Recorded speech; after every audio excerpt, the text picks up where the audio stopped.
Hey guys, Solo here, and kicking off the 30-day trial today, creating a video or a blog post every day for 30 days. I have never done anything like this before, so yeah, I'm totally nervous, kind of thinking that you guys will be sick of me by the end of the 30 days. I'll probably be definitely sick of me by the end of the 30 days.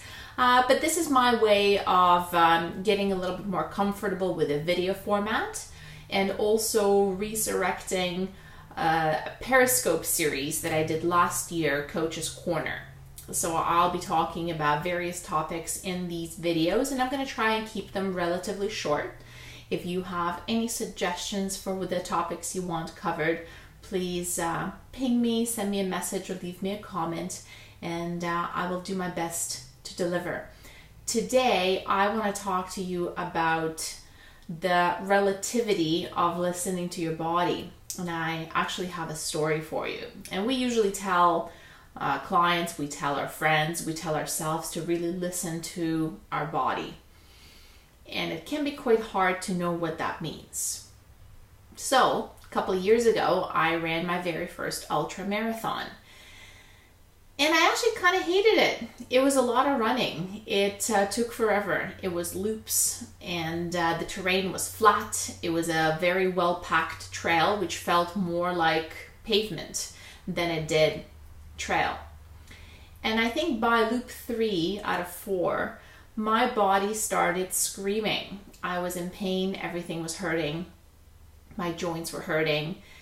In fact, I was pretty convinced by the end of that race that both of my ankles were broken. That's how badly they were hurting. I was limping and I was almost in tears. I was in fact worried how I was going to drive home because I drive standard transmission, so I needed both feet to press on the pedals.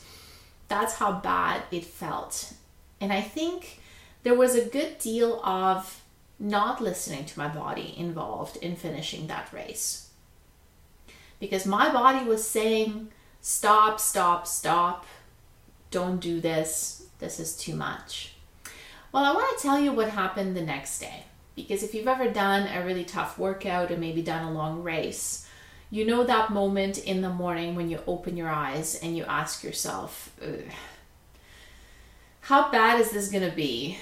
And right before you move, you try and assess the damage. And as I got up the next morning, trying to figure out how sore was I going to be, how bad were those ankles really injured, I got up and I felt fine.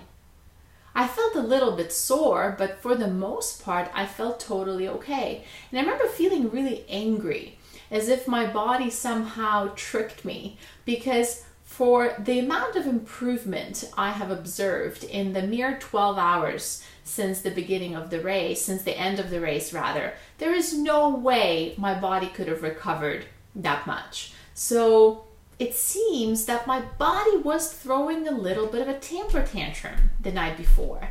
My body was being a little bit of a drama queen. And that was an interesting lesson for me.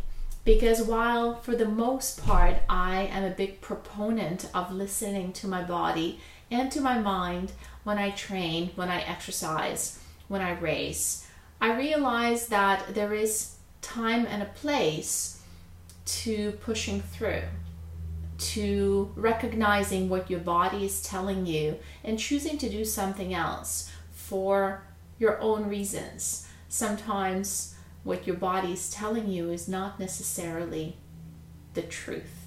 Your body just wants you to stop what you are doing.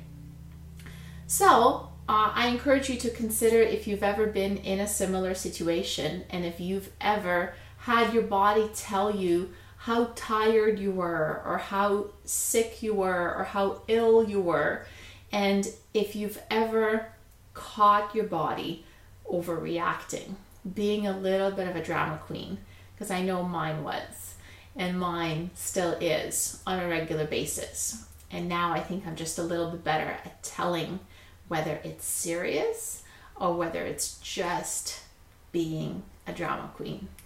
I'll see you guys tomorrow.